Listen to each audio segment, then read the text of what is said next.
chiffre chiffrera à peu près à euros de chiffre d'affaires généré par l'émission. On a fait x2 par rapport à ce qu'on avait investi.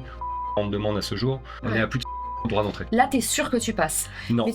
Ah non. En fait, t'es sûr que tu vas te filmer, mais t'es pas sûr de passer. On n'a pas notre légitimité à aller sur ce type d'émission. Les chiffres, on n'en a pas énormément. On va se faire bouffer par le jury. Enfin, tu te sens aussi un petit peu démuni, quoi. T'es à poil. Est-ce que j'ai réuni tous mes invests pour qu'ils assistent à mon enterrement? C'est pas fake. Ouais. Et tu vois, et vraiment, je tiens à le dire, ils ne savent pas ce qu'ils vont avoir. Ouais. Qui n'a pas déjà entendu parler de l'émission star d'M6 Qui veut être mon associé? L'émission qui démocratise enfin l'entrepreneuriat. Mais c'est aussi une émission qui subit des grosses rumeurs. Tout est fake, les candidats sont des figurants, les deals ne se font jamais, on entend 1001 histoires au sujet de cette émission. Alors j'ai décidé d'inviter Stéphane Marnot, qui vient de passer dans l'émission et qui représente une boîte dans laquelle j'ai moi-même investi, Spark Club. Stéphane, est-ce que tu peux nous raconter c'est quoi Spark Club et comment t'as été contacté par la prod de M6? Spark Club, c'est une salle de sport nouvelle génération où tu pratiques dans un sauna infrarouge. C'est inspiré du sport professionnel. Ça a plein de bénéfices et de bienfaits sur la santé, sur le bien-être. Et en fait, c'est vraiment une solution de longévité du quotidien. Nous, on a lancé la boîte en mars 2025 et on a été contacté par la prod en juillet 2025. Donc c'était en fait très en amont de phase. On n'avait pas postulé, contrairement à beaucoup de sociétés qui, elles, vont postuler, mais on a eu la chance en fait d'avoir une des journalistes qui était venue tester Spark Club, mais dans un autre cadre. Par hasard. Par hasard. Et en fait, c'est ça l'élément. Le jour où ils ont parlé sur leur rendez-vous interne, ah tiens, ça serait bien qu'on ait une activité sport bien-être, elle a fait, ah putain, j'ai testé un nouveau truc, qui est Spark Club. Et c'est comme ça qu'on débarque sur l'émission. T'as reçu un WhatsApp et au début, t'as cru que c'était un scam. Ouais, et ça, c'est un truc de ouf, tu vois, je reçois un voice sur WhatsApp. Salut, je suis journaliste pour une émission de M6 et tout. Je me dis, bon, c'est encore une régie qui essaye de me vendre quelque chose ou autre. Bon, j'écoute quand même le message jusqu'au bout. J'appelle la jeune femme qui s'appelle Jenna, que je salue, parce que merci Jenna. Merci Jenna. Ouais, et donc on échange rapidement, et au début j'étais un peu réticent. Parce que tu vois, ça faisait 3 mois qu'on avait ouvert. Je me dis, on n'a pas notre légitimité à aller sur ce type d'émission, les chiffres, on n'en a pas énormément, on va se faire bouffer par le jury. Enfin, tu vois, il y a pas mal d'appréhension quant à ça. Tu passes devant la France entière, t'es dans l'œil du cyclone en quelque sorte. À la fois, tu te dis, il faut pas que j'y aille trop tôt, et à la fois, t'as un effet de FOMO où tu te dis, putain, est-ce que l'occasion va se représenter? Il y a un time to market. Exactement, t'as parlé de FOMO, et c'est un truc, c'est Tony qui me regarde et qui me fait, écoute, Steph, il y a des sociétés, elles postulent tous les ans depuis plusieurs années pour y aller. Nous, ils nous viennent nous chercher, viens, on y va. Ouais. Donc là, on se dit, ok, on y va. En fait, ils te demandent une présentation vidéo. Ok. Donc tu te filmes. Alors là, en plus, on était risible avec Tony à bout de bras dans le studio, pas très à l'aise. On a refait quelques prises, mais bon, c'est passé. Ensuite, ils te filtrent avec ça, et puis après, rapidement, ils te demandent une présentation de la société. Tu vois, nous, on a envoyé quelques revues scientifiques sur lesquelles on se basait, on base notre technologie, ce qui est fourni par l'INSEP, notamment sur les bénéfices des entraînements en chaleur. Ensuite, tu as une présentation vraiment très approfondie de tes chiffres et tout. Et comme je te le dis, nous, ça fait 3 mois qu'on avait ouvert. Et tu as une deuxième série de questions beaucoup plus approfondies sur plein d'éléments qui vont de est-ce que tu as déjà levé des fonds à où est-ce que tu emmènes la boîte, à un peu plus de véracité aussi dans les chiffres que tu annonces. À combien de temps tu chiffres à peu près le temps de répondre à ce questionnaire, faire la vidéo, tout ça, c'est quoi en temps d'entrepreneur? Parce que ceux qui nous écoutent sont en train de se dire, est-ce que c'est un vrai projet ou est-ce qu'on peut faire ça sur le côté? Tu peux le faire en parallèle. Voilà, c'est pas non plus. C'est pas une levée de fonds, quoi. C'est pas une levée de fonds. Nous, on a tourné une vidéo à bout de bras, juste tous les deux, sans aide extérieure. On a fait quelques prises pour affiner, parce qu'on se rendait compte qu'il y avait certains éléments qui allaient pas. Sur le questionnaire, ça prend un peu de temps, parce que c'est très scolaire. Donc t'as beaucoup de choses à remplir, mais je chiffrerais, une journée de travail au total. Entre les différents questionnaires et la vidéo. D'accord. Donc tu vois, c'est quand même un investissement en temps de notre part, mais qui est pas non plus insurmontable. Et ensuite, qu'est-ce qui se passe? T'as une réponse combien de temps après? Ensuite, moi j'appelle Jenna toutes les semaines. Ouais. Bah ouais, normal, on pousse. Ouais. Et en fait, à un moment, courant d'été, ça a pris un peu plus d'un mois à peu près, c'est Jérémy qui nous appelle et qui nous explique c'est bon, vous êtes sélectionné. On va vous mettre en communication avec les régisseurs pour ton setup. On a quand même ramené un sauna sur le plateau. Ouais, tu vois, c'est une des questions que j'ai reçues. Justement, j'ai reçu cette question sur Instagram. C'est vrai qu'il y a une installation à prévoir avec, j'imagine, des frais. Comment vous avez géré cette partie-là, justement, la partie logistique? On a eu un coup de malchance, c'est que quand on a signé notre studio de Trocadéro, on s'est retrouvé avec une cabine sur les bras. La chance-malchance de la chance-malchance, exactement. Le cadeau fardeau.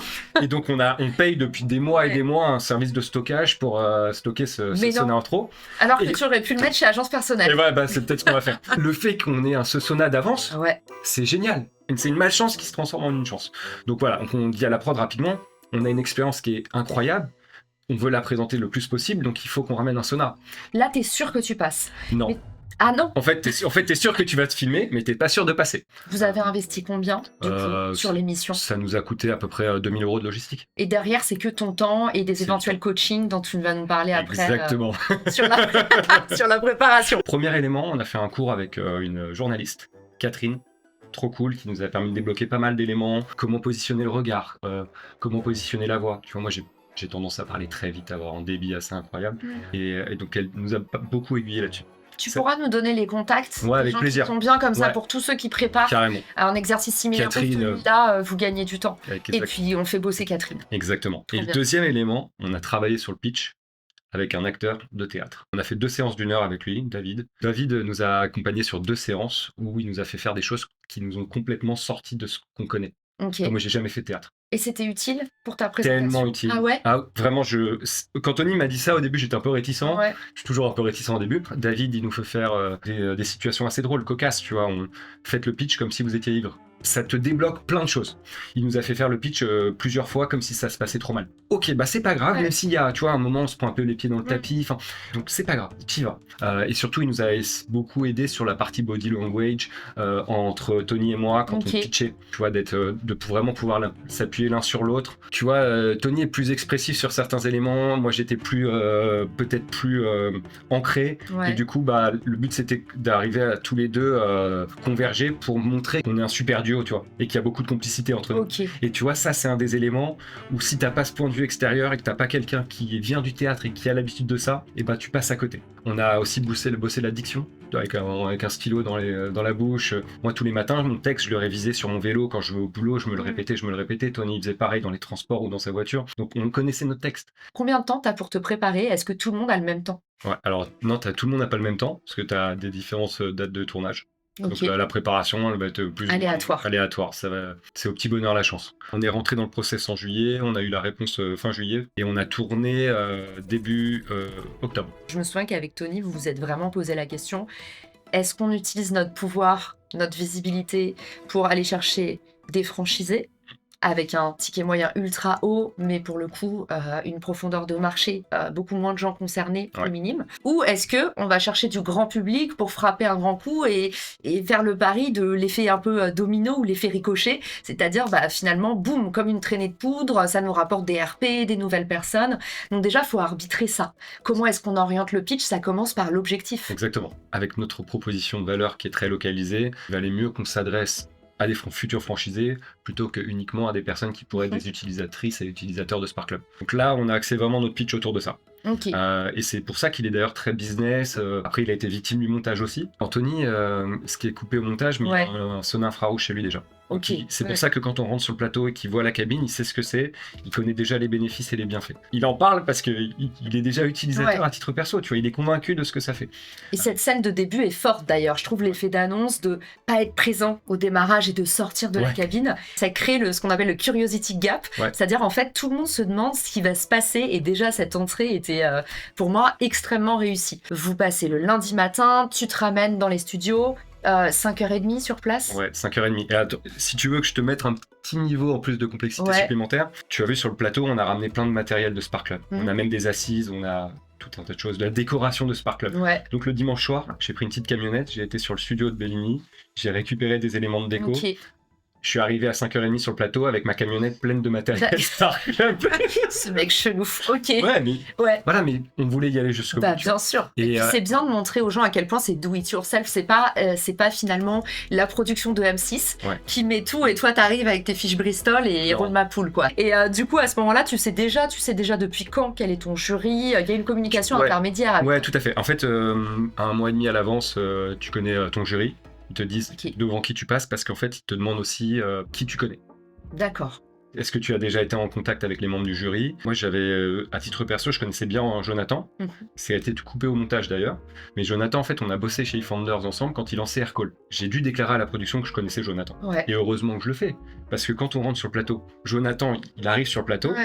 Il me regarde, je le regarde, il se marre, Ouais. il dit attendez, il vient me faire la bise, et puis Stéphane, c'est un entrepreneur que je connais depuis longtemps, et voilà. Donc eux, ils ont vraiment pas les projets avant. Non, et c'est ça, c'est pas fake. Ouais. Et tu vois, et vraiment, je tiens à le dire, ils ne savent pas ce qu'ils vont avoir. Ouais. Ils savent juste dans quel secteur ça va être, Ok. mais ils ne savent pas qui ils ont en face d'eux. Et tu vois, la preuve de Jonathan, elle est là, tu vois. Ouais. Et après, on s'est recroisés sur le plateau, il m'a dit ah putain, c'est énorme. Enfin, on a rigolé, tu vois. On s'était pas vu depuis de nombreuses années, mais effectivement, non, ils ne savent pas. C'est de la télé, mais il y a quand même beaucoup de choses qui peuvent arriver, quoi. D'ailleurs, pendant le pitch, vous prenez un peu les pieds dans le tapis. Ouais. Les questions, il y en a où en fait, vous êtes habitué à y répondre à ces questions-là tout le temps, mais sous l'effet du direct, ça se passe pas tout à fait comme prévu. Tu peux nous raconter, du coup, c'est quoi le sentiment interne? En fait, déjà, tu passes près de 45 minutes face au jury. Et tu vois, il y en a 10-15 minutes qui sont diffusées. Ok, 45 minutes pour 10 minutes de diffusion. Ouais, exactement. Et donc, en fait, t'as énormément de questions. Tu vois, il y en a certaines où on regrette qu'elles n'aient pas été diffusées, qui étaient hyper intéressantes, hyper constructives, notamment Jean-Michel, qui connaît bien la franchise. Tiens, d'ailleurs, il m'a envoyé son livre,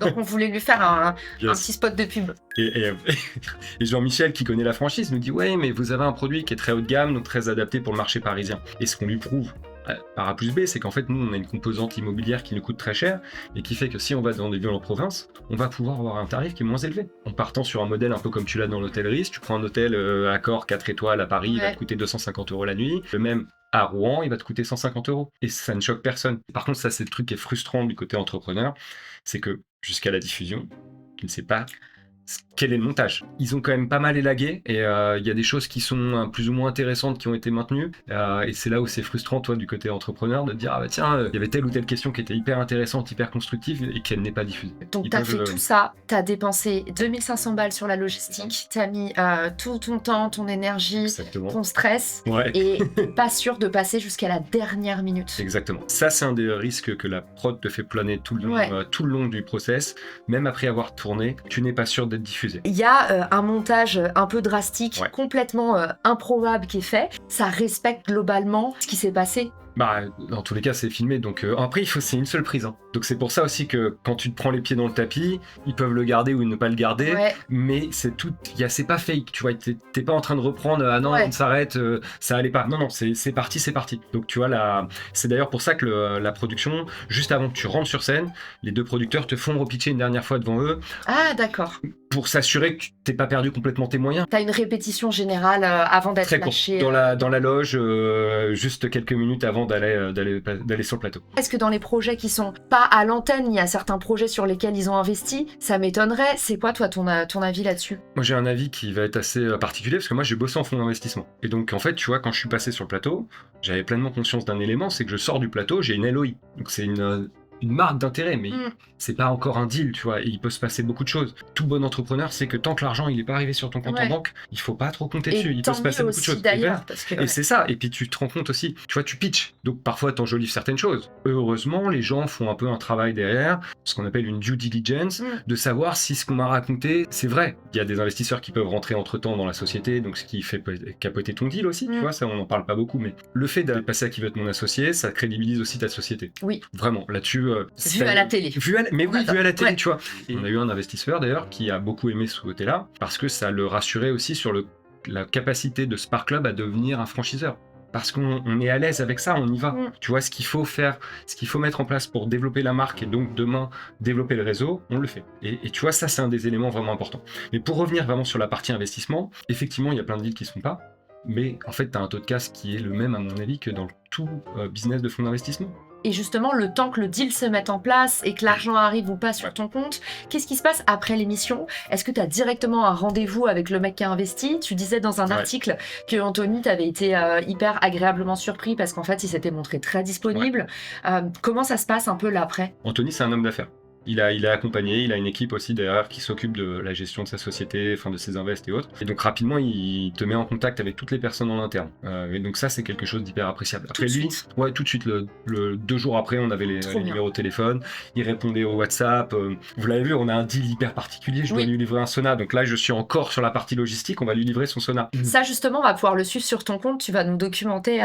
Toi, tu es un pro du building public. Pour ceux qui connaissent pas Stéphane, il a fait un truc très très malin sur le groupe WhatsApp avec les investisseurs. Il nous envoie l'avancée des travaux quotidiennement et en vrai, T'es le premier que je connais à faire ça. Ouais. Tout le monde a un groupe WhatsApp avec ses invests, c'est la base.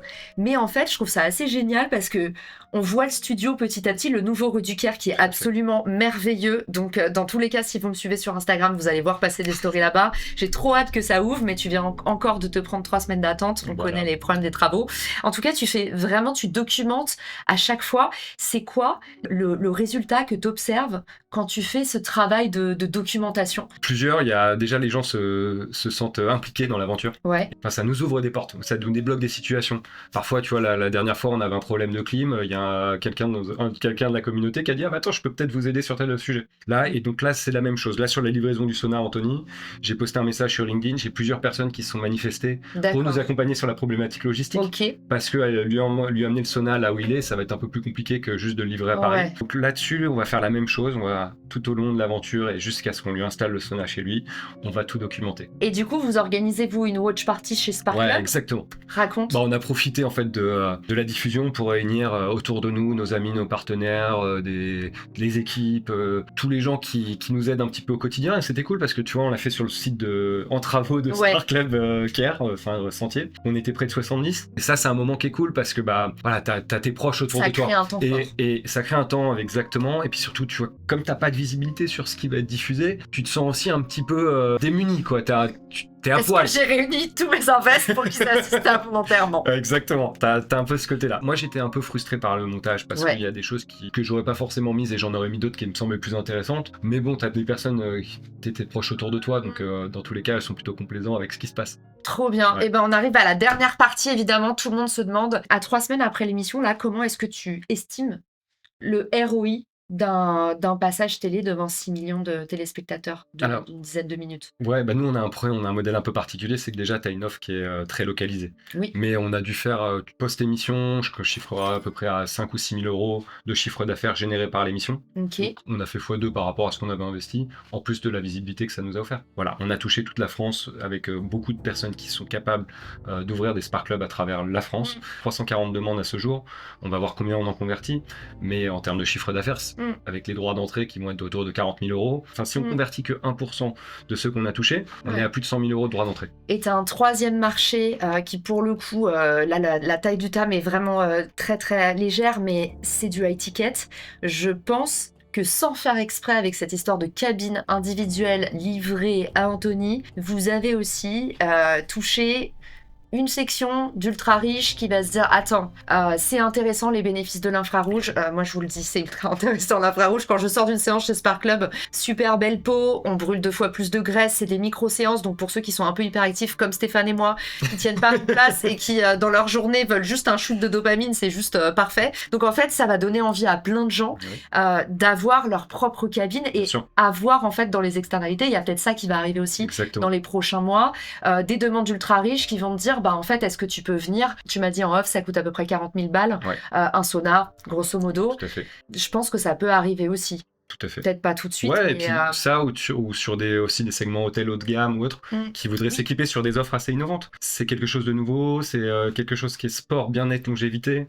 Donc tu réponds en fait quand même à beaucoup de choses qui s'inscrivent maintenant dans les nouvelles habitudes de consommation. Et on est vraiment la solution du quotidien pour ça. Tu as aussi le groupe WhatsApp avec les entrepreneurs qui font l'émission. Est-ce que tu as accès aux anciens? Est-ce qu'il y a un répertoire, un annuaire, des soirées? Est-ce qu'il y a une vie un peu communautaire? Eh ben, pas que je sache. On a un réseau off avec les candidats de cette année. Ouais. Donc c'est vraiment complètement off. Mais non, mais c'est cool. Quand même, on commence un petit peu à échanger. Je pense qu'il y a des choses croisées à aller chercher post-émission. Et moi, j'avais adoré aussi. On nous avait invités à venir couvrir une avant-première de Qui veut être mon associé.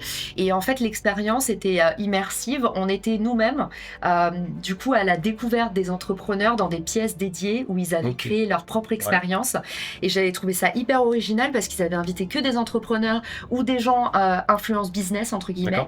Et c'était toute une soirée où on échangeait avec les créateurs d'entreprises et honnêtement, je pense qu'ils ont reçu pendant la soirée une dizaine d'offres d'investissement, Ok. parce qu'en fait, c'est ça aussi que ça draine, et c'est là où c'est un peu, pour moi, les bénéfices cachés de l'émission, c'est que je pense que tu as plein de demandes d'investisseurs, tu as plein de high tickets, parce que tu as aussi accès aux happy few, aux membres du réseau, que tu peux pas trop contacter comme ça spontanément, et c'est pas les personnes qui vont juste venir comme ça si elles sont pas invitées, tout ça. Donc j'avais trouvé ça génial, qui donne accès aussi à tout un pool de journalistes, entrepreneurs pour le réseau des investisseurs. C'était incroyable. Qu'est-ce qu'on peut te souhaiter pour la suite, Stéphane, à part ouvrir rapidement le très beau studio qui va être situé rue du Caire, dans le Sentier? Plein de mots franchisés partout en France, Ouais. dans le monde. Donc on peut t'écrire, c'est quoi les critères de sélection pour t'écrire et pour ouvrir une franchise Spark Club? Pour l'instant, les critères, ils vont être surtout de trouver les bons profils. On a un produit qui est assez jeune, donc on n'est pas dans des franchises classiques avec des process qui sont extrêmement précis et normés sur tout le long. On est quand même dans une aventure qui est encore très entrepreneuriale, et il faut qu'il y ait des personnes qui aient un peu de financement. Demain, on aura, à mon avis, des banques partenaires avec qui on travaillera. Pour l'instant, il faut un peu plus d'imagination quant à ça. Merci Stéphane d'avoir répondu à toutes mes questions. Si vous vous en posez d'autres, les commentaires sont pour vous. On viendra vous aider avec Stéphane. D'ailleurs, Stéphane, je suis obligée de te poser la question. À quel point tu recommandes l'expérience Qui veut être mon associé? Si tu devais leur laisser une note, un avis Google, Ok. tu mettrais quoi? Vraiment, je leur mettrais une très bonne note, un 9,5. Trop bien. Avec Tony, on est vraiment très content d'y être passé. Le seul point, c'est la frustration qu'on a eue de ne pas avoir de vision sur le montage et sur ce qui allait être présenté lors de l'émission. Et ben, il n'y a plus qu'à. Et puis, j'ai hâte qu'on ait éventuellement d'autres retours de personnes qui ont fait l'émission. Pourquoi pas? J'espère que cet épisode vous a été utile. Dans tous les cas, vous pouvez le partager, vous abonner. Comme ça, on reste en contact pour la suite. Ciao! Si cet épisode te plaît, tu peux le partager en me taguant ou lui laisser 5 étoiles sur Apple Podcast. Marketing Square.